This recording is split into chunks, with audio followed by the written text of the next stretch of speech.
Hello दोस्तों, कैसे हैं आप सभी लोग।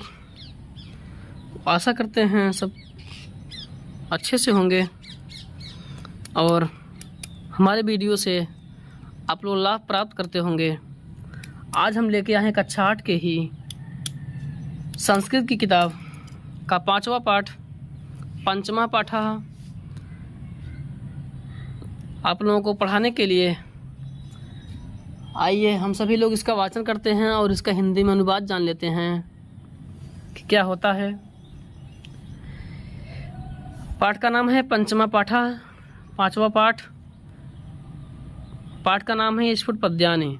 कुछ फुटकर पद दिए गए हैं, फुटकल पद हैं। देखिए, फुटकल पद मीन्स होता है कि जितने पद होंगे सभी स्वतंत्र होते हैं, इसलिए इनको फुटकल पद कहा जाता है। एक पद का दूसरे पद से कोई संबंध नहीं होता है, सब स्वतंत्र होते हैं, इसलिए इनको फुटकल पद कहा जाता है। जो पद एक दूसरे से संबंधित होते हैं, जुड़े रहते हैं, उन्हें प्रबंध काव्य या प्रबंध पद कहा जाता है। तो यह एक दूसरे से जुड़े नहीं हैं, सभी पद अपने अपने में स्वतंत्र हैं, इसलिए इनको फुटकल पद कहा जाता है। स्फुट पद्यानि फुटकल पद कुछ हैं, देख लीजिए। 1 2 3 4 5 तो है, देख लीजिए, इसका पढ़ लीजिए और इसको अच्छे समझ लीजिए। इसका अनुवाद देख लीजिए। पहला श्लोक है, इसमें पहला पद है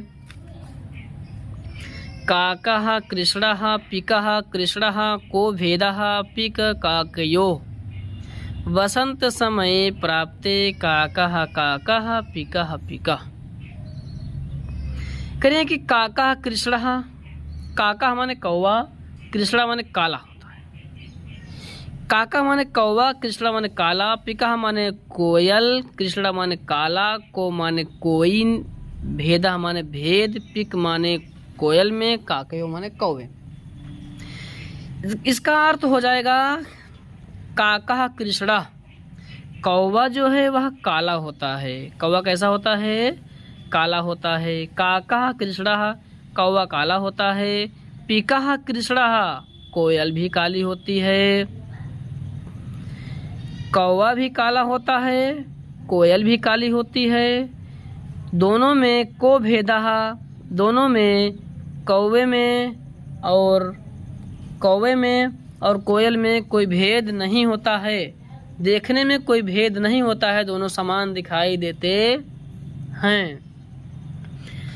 इसके बाद देखिए, वसंत समय प्राप्ते, वसंत ऋतु आ जाने पर, वसंत समय आ जाने पर, वसंत ऋतु आ जाने पर, काकः काकः पिकः पिकः, जो कोयल होता है और जो कौवा होता है दोनों अलग हो जाते हैं। कौवा कौवा ही रह जाता है और कोयल अपनी मीठी आवाज़ से वहाँ कौवे से अलग हो जाती है, लोग उसको जान जाते हैं। इसके बाद देखिए, फिर देख लीजिए एक बार, कौवा भी काला होता है, कोयल भी काली होती है। कोयल और कौवे में कोई भेद नहीं होता है, देखने में समान होते हैं। जैसे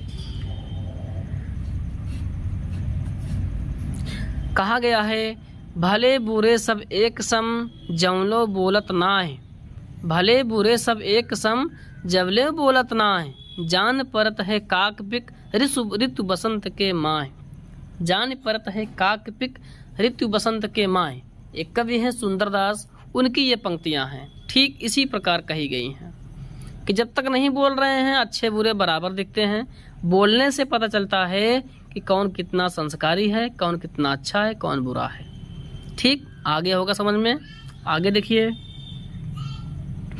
विद्या विवादाय धनम मदाय शक्ति ही परेशान परिपीडनाय, खलस्य साधो विपरीतम एतत् ज्ञानाय दानाय च रक्षणाय। इसमें कह रहे हैं कि विद्या विवादाय, खलस्य, यहाँ लिखा है खलस्य। खलस्य मीन्स होता है दुर्जन, दुर्जन व्यक्ति, जो बुरे व्यक्ति होते हैं उनकी जो विद्या होती है वह विवाद आए, विवाद के लिए होती है, झगड़ा करने के लिए होती है।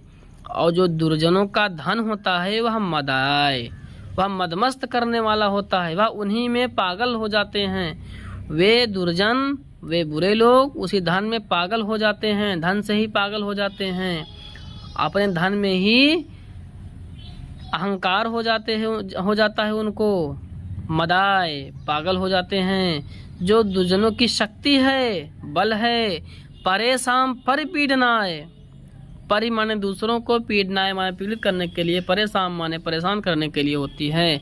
जो दुर्जनों की शक्ति होती है वह दूसरों को परेशान करने के लिए, दूसरों को पीड़ित करने के लिए, दूसरों को दुख देने के लिए होती है। विपरीतम एतत्, एतत् माने इसके विपरीत, माने विपरीत उल्टा, इसके उल्टे, इसके विपरीत जो साधु लोग हैं, जो साधु लोग हैं, सज्जन लोग हैं, अच्छे लोग हैं, अच्छे लोगों की जो शक्ति विद्या होती है, विद्या जो होती है वह ज्ञानाय, ज्ञान के लिए होती है। जो धन होता है वह धन दानाय, वह धन दान करने के लिए होता है। और जो शक्ति होती है वह शक्ति रक्षणाय, और वह जो शक्ति होती है उनको उस शक्ति से, उस बल से वे दूसरों की रक्षा करते हैं। एक बार फिर से देख लीजिए, जो दुर्जनों की विद्या होती है, बुरे लोगों की, गलत लोगों की जो विद्या होती है वह झगड़ा करने के लिए होती है, और जो धन होता है वह मतवाला करने के लिए, पागल करने के लिए होता है, वह उसी में पागल हो जाते हैं। और जो दुर्जनों की शक्ति होती है वह शक्ति दूसरों को परेशान करने के लिए होती है। उसके बाद देखिए विपरीतम एतत्, एतत् माने इसके, विपरीतम माने विपरीत उल्टा, इसके उल्टा जो साधु होते हैं, सज्जन व्यक्ति होते हैं, अच्छे व्यक्ति होते हैं, उनकी जो विद्या होती है वह विद्या ज्ञानाय, ज्ञान के लिए होती है। विद्या जब बांटते हैं, ऐसी चीज है कि जो बांटने से बढ़ती है। ऐसी कौन सी चीज है जो बांटने से बढ़ती है? क्या है वह? ज्ञान है। ज्ञान बांटने से बढ़ता है। कह रहे हैं कि साधुओं सज्जनों का, अच्छे लोगों की जो विद्या होती है वह ज्ञान के लिए होती है। जो धन होता है वह धन दान करने के लिए होता है, दूसरों गरीबों की, परेशान लोगों की मदद करने के लिए होता है। जो शक्ति होती है, बल होता है, वो शक्ति से दूसरों की रक्षा करते हैं। उनकी शक्ति दूसरों की रक्षा करने के काम आती है। आया समझ में? आगे बढ़िए, आगे देखते हैं। इसमें दिया है, देख लीजिए, पूरा 5 ठो है। तीसरा देखिए, लोभात् क्रोधः प्रभवति, लोभात् कामः प्रजायते, लोभात् मोहश्च नाशश्च, लोभः पापस्य कारणम्। इसमें कह रहे हैं कि लोभात् क्रोधः प्रभवति। लोभात् में पंचमी विभक्ति है। लोभात् का अर्थ हो जाएगा लोभ से, लालच से। लोभ माने लालच, लालच से। क्रोध माने गुस्सा, प्रभवति माने उत्पन्न होता है, जन्म होता है। लोभ से गुस्से का जन्म होता है, लोभ से क्रोध उत्पन्न होता है।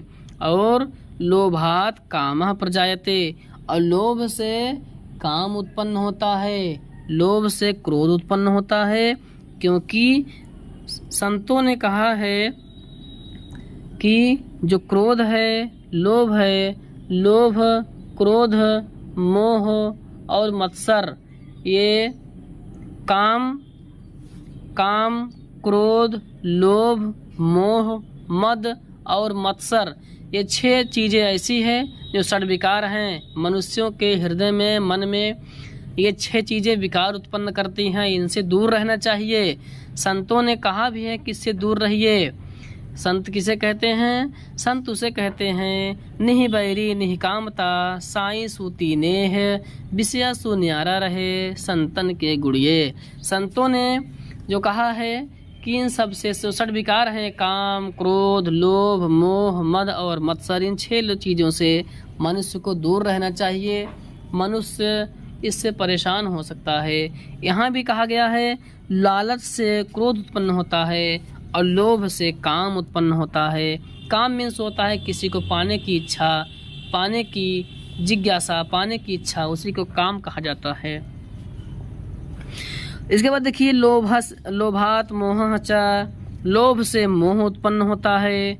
और मोह से, जो मोह है वह नाशः, और नाश हो जाता है, नष्ट हो जाता है। जो लोभ है, लोभः पापस्य कारणम, लोभ जो है वह पाप का कारण है। लालच जो है वह पाप का कारण है। लालच से ही व्यक्ति पाप कर बैठता है। पाप का असल कारण जो होता है वह लालच है। इसलिए लालच बुरी बला है, लालच नहीं करना चाहिए। करें कि लोभ से क्रोध उत्पन्न होता है, लोभ से काम उत्पन्न होता है। काम माने होता है किसी को पाने की इच्छा, किसी वस्तु को पाने की इच्छा को ही काम कहा जाता है। लालच भी उसी को ही कहते हैं। लोभ से मोह, मोह जो है नष्ट हो जाता है। लोभ जो है, लालच जो है वह समस्त पाप का कारण है, समस्त पाप का जड़ है। चलिए आगे देखिए, इसमें चौथा देख लीजिए। करे कि वदनम प्रसाद सदनम सदयम हृदयम सुधा मुचो वाचः करणम परोपकरणम येषाम केषाम न ते वन्द्याः। इसमें कह रहे हैं कि जो वदनम प्रसाद सदनम, कह रहे हैं कि जो प्रसन्नता का आगार है, जो प्रसन्नता है वह प्रसन्नता, जो प्रसन्नता है वो प्रसन्नता का आगार है, वह वदनम, वह बोलने से, अच्छा बोलने से व्यक्ति प्रसन्न होता है। और सदयम हृदयम, और जो सज्जन व्यक्ति का जो हृदय है वह सुधा मुचो वाचः, उनका हृदय प्रसन्न होता है। और जो वाणी होती है, वाचा माने वाणी, वह वाणी सुधा मुचो, अमृत बरसाने वाली होती है। सुधा माने अमृत, मुचो माने बरसाने वाली। जो उनकी सज्जनों की वाणी होती है वह बहुत मीठी होती है, अमृत बरसाने वाली होती है। करेंगे करणम परोपकरणम, और जो कर्म उनका होता है, जो काम उनका होता है परोपकरणम, वह दूसरों को उपकार करने के लिए हमेशा वे तत्पर रहते हैं। ये शाम के शाम, ऐसे लोगों को के शाम न ते वंद्या, कौन पूजा नहीं करता, कौन वंदन नहीं करता, कौन इनके आगे सर नहीं झुकाता। अर्थात ऐसे परोपकारी लोगों के आगे सभी नतमस्तक होते हैं। एक बार फिर देख लीजिए, करें कि जो वदनम प्रसाद सदनम, जो प्रसन्नता का आगार है, प्रसन्नता का जो घर है, वह घर सज्जन व्यक्तियों का हृदय होता है। और उनकी जो वाणी होती है वह अमृत बरसाने वाली होती है। उनका जो कर्म होता है, जो काम होता है उनका, वह दूसरों का उपकार करते हैं। ऐसे व्यक्तियों की के शाम न ते वंद्याः, कौन वंदना नहीं करता, अर्थात सभी लोग इनकी वंदना करते हैं। इसके आगे देखिए, इसमें कह रहे हैं सत्यं रक्षते धर्मो विद्या योगेन रक्षते मृज्या रक्षते रूपम कुलम वृत्तेन रक्षते। इसमें कह रहे हैं कि सत्येन रक्षते धर्मो, सत्येन माने सत्य से, रक्षते धर्मो, रक्षते में रक्षा होती है, धर्म माने धर्म की, सत्य से धर्म की रक्षा होती है। सत्य बोलने से धर्म की रक्षा होती है। सत्य बोलना चाहिए। मुंडकोपनिषद में भी कहा गया है सत्यमेव जयते, सत्य की ही विजय होती है। कहा जाता है सत्य परेशान हो सकता है लेकिन पराजित नहीं, सत्य परेशान हो सकता है लेकिन अंत में जीत सत्य की ही होती है। सत्य पर असत्य की हार होती है, असत्य पर सत्य की हमेशा विजय होती है। करेंगे सत्येन रक्षते धर्मो, सत्य बोलने से धर्म की रक्षा होती है। विद्या योगेन रक्षते, और योग से, अभ्यास करने से, बार बार अभ्यास करने से विद्या की रक्षा होती है, विद्या बनी रहती है, ज्ञान की रक्षा होती है। योग करने से, योग माने अभ्यास, अभ्यास करने से ज्ञान की रक्षा होती है। मृज्या रक्षते रूपम, मृज्या से, मृज्या मीन्स होता है बार बार मांजने से, मांजने का तात्पर्य है बार बार चेहरे को धोने से। रूपम रक्षते, रूप की रक्षा होती है। और कुलम वृत्तेन रक्षते, वृत्तेन माने अच्छे व्यवहारों से, कुलम रक्षते, परिवार की रक्षा होती है। जिस परिवार में अच्छा व्यवहार नहीं होता है वह परिवार विखंडन हो जाता है, उस परिवार का डिसऑर्गेनाइजेशन हो जाता है, विखंडन हो जाता है। इसलिए परिवार में अच्छा व्यवहार रखना चाहिए, छोटों के साथ छोटा, छोटों के साथ और जो बड़े हैं बड़ों के साथ किस तरह से हमें रहना चाहिए, उस तरह से नहीं रहेंगे तो परिवार विखंडन हो जाता है, परिवार टूट जाता है। एक बार फिर देख लीजिए, कह रहे हैं कि सत्येन रक्षते धर्मो, सत्य से धर्म की रक्षा होती है। विद्या योगेन रक्षते, अभ्यास से बार बार अभ्यास करने से ज्ञान की रक्षा होती है, ज्ञान बरकरार रहता है, ज्ञान बना रहता है।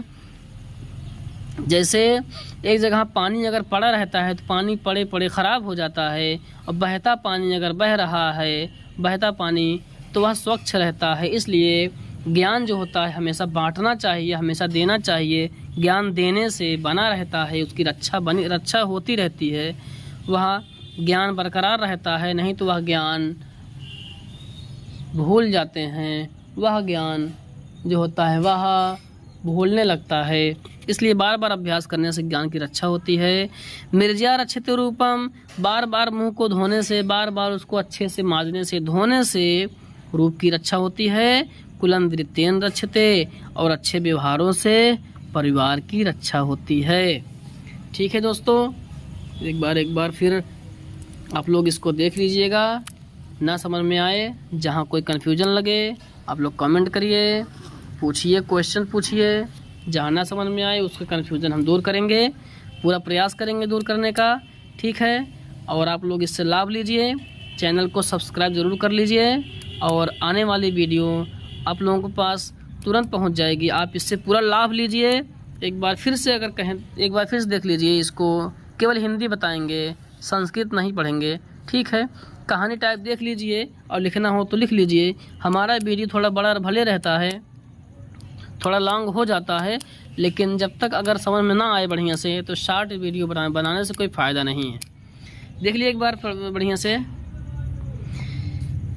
केवल हिंदी बताएंगे। देखिए, कौवा भी काला होता है, कोयल भी काली होती है, और दोनों में, कौवा और कोयल में देखने में कोई भेद नहीं होता है, कोई अंतर नहीं होता है। बसंत समय के आ जाने पर कौवा कौवा ही हो रह जाता है, कोयल बोलने से, कोयल कौवे से अलग हो जाती है। दुर्जनों की, बुरे लोगों की, गलत लोगों की जो विद्या होती है झगड़ा करने के लिए होती है, जो धन होता है वह पागल करने के लिए होता है, शक्ति होती है, बल होता है, और दूसरों को परेशान करने के लिए होता है। इसके विपरीत जो सज्जन लोग हैं, सज्जन व्यक्ति हैं, उनका जो विद्या है, उनकी जो विद्या है वह ज्ञान के लिए होती है। उनका जो धन है वह दान करने के लिए होता है। उनकी जो शक्ति होती है वह रक्षा करने के लिए होती है। लालच से क्रोध उत्पन्न होता है, लालच से काम उत्पन्न होता है। काम माने बता दिए हैं, किसी को पाने की इच्छा ही काम कहलाती है। लालच से मोह उत्पन्न होता है जो नष्ट हो जाता है, और लालच से ही लालच ही पाप का असल कारण है। लालच में पड़कर ही व्यक्ति पाप कर बैठता है। इसके बाद देख लीजिए आगे, जो सज्जनों का हृदय है, सज्जनों का हृदय वह प्रसन्नता का घर होता है, प्रसन्नता का आगार होता है। और जो उनकी वाणी होती है वह अमृत बरसाने वाली होती है। उनका जो कार्य होता है वह दूसरों का उपकार करने के लिए होता है। जो भी कर्म करते हैं दूसरों को उपकार करने के लिए करते हैं। ऐसे लोगों की कौन वंदना नहीं करता, अर्थात सभी लोग वंदना करते हैं। सत्य से धर्म की रक्षा होती है। बार बार अभ्यास करने से ज्ञान की रक्षा होती है, और बार बार धोने साफ करने से रूप की रक्षा होती है। अच्छे व्यवहारों से परिवार की रक्षा होती है। चलिए दोस्तों, वीडियो बहुत लंबा हो जा रहा है। इसके बाद फिर कोई दिक्कत होगी तो पूछिएगा, कोई भी कन्फ्यूजन होगी तो हम बता देंगे। ठीक है, आप लोग पढ़ते रहिए, मस्त रहिए, आगे बढ़ते रहिए। ठीक है, कोई दिक्कत होगी बताइएगा, कमेंट करिएगा, सब्सक्राइब करिए चैनल को, और अपने दोस्तों के साथ शेयर भी करिए, जैसे सभी लोग इससे फ़ायदा उठा पाएँ, लाभ उठा पाएँ। ठीक है, फिर मिलते हैं एक नए लेसन लेकर के। तब तक के लिए धन्यवाद।